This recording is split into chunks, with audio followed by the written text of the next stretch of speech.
Hello' everyone, এটা নতুন recipe লৈ আপোনালোকৰ মাজলৈ আকৌ আহিলোঁ।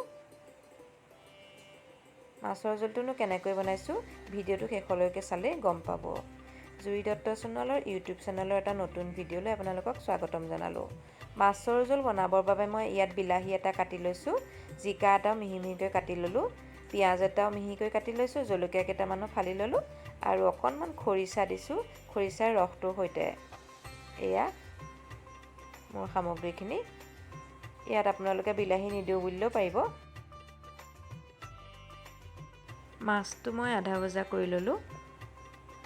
এইবাৰ সেইখিনি তেলতে মেথি কেইটামান ফোৰণ মাৰিলোঁ আৰু পিঁয়াজ আৰু জলকীয়াখিনিও তাতে দি মই এতিয়া পিঁয়াজখিনি অলপ জ্বলি যোৱাকৈ ভাজি ল'ম আৰু তাতে বিলাহীটো দি দিলোঁ। বিলাহীটো এতিয়া মই হালধি নিমখ দি একেবাৰে কম জুইত লৰাই ভাজি ঢাকনি মাৰি 2 মিনিটমানৰ বাবে সিজিবলৈ দিম। এয়া 2 মিনিটৰ পিছত আমাৰ বিলাহীটো প্ৰায় সিজি আহিলে। পিঁয়াজখিনি মই অকণমান জ্বলাওঁ বুলিয়ে জ্বলাই দিছোঁ ইয়াৰ চেণ্টটো ভাল হ'বলৈ।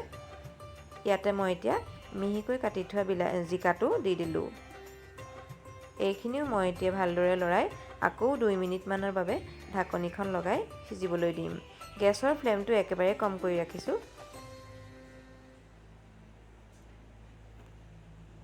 এয়া আমাৰ জিকাখিনি সিজি আহিলে আৰু তাৰ পৰা নিজে নিজে অকণমান পানী ওলাই গৈছে। ইয়াতে মই খৰিচাখিনিও ৰসখিনিৰ সৈতে দি দিলোঁ। খৰিচাকণ আপোনালোকে যদি বনাওঁ বুলি ভাবে এইদৰে নিজৰ জোখত খৰিচা দিব। টেঙাটো সাধাৰণতে চবৰে বেলেগ বেলেগ হয় যে জোখটো। এয়া আমাৰ খৰিচা জিকাৰ প্ৰায় বিলাহী সিজি আহিলে।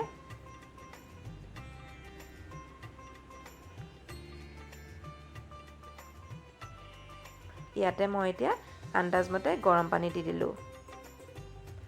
জোলখিনি ভালদৰে উতল অহাত তাতে মই এতিয়া ভাজি থোৱা মাছকেইটুকুৰা দি দিম। এয়া এইবাৰ মই একেবাৰে গেছৰ ফ্লেমটো কম কৰি ৰাখি আকৌ 5 মিনিটৰ বাবে ঢাকনিখন মাৰি সিজিবলৈ দিম। এয়া 5 মিনিটৰ পিছত আমাৰ মাছৰ জোলকণ প্ৰায় ৰেডি হৈ গ'ল। যদি ধনিয়া পাত থাকে ইয়াত মিহি মিহিকৈ কাটি দিলে বহুতেই টেষ্টি হ'ব। মোৰ ধনিয়া পাত নাই বাবে নাই দিয়া। এয়া আমাৰ জিকা, খৰিচা আৰু বিলাহী দি বনোৱা মাছৰ জোলকণ ৰেডি হৈ গ'ল। যদি আপোনালোকে এইদৰে খোৱা নাই এবাৰ জুতি লৈ চাব পাৰে, বহুতেই ভাল লাগে খাই। এইদৰে বনাই এবাৰ গৰম ভাতৰ লগত পৰিৱেশন কৰি চাব পাৰে। মোৰ এই ৰেচিপিটো যদি ভাল লাগিলে আপোনালোকে লাইক এটা কৰি কমেণ্ট কৰি মোক সহযোগিতা আগবঢ়াব বুলি আশা কৰিলোঁ। শেষলৈকে ভিডিঅ'টো চোৱা সকলোকে মই বহুত বহুত ধন্যবাদ জনালোঁ।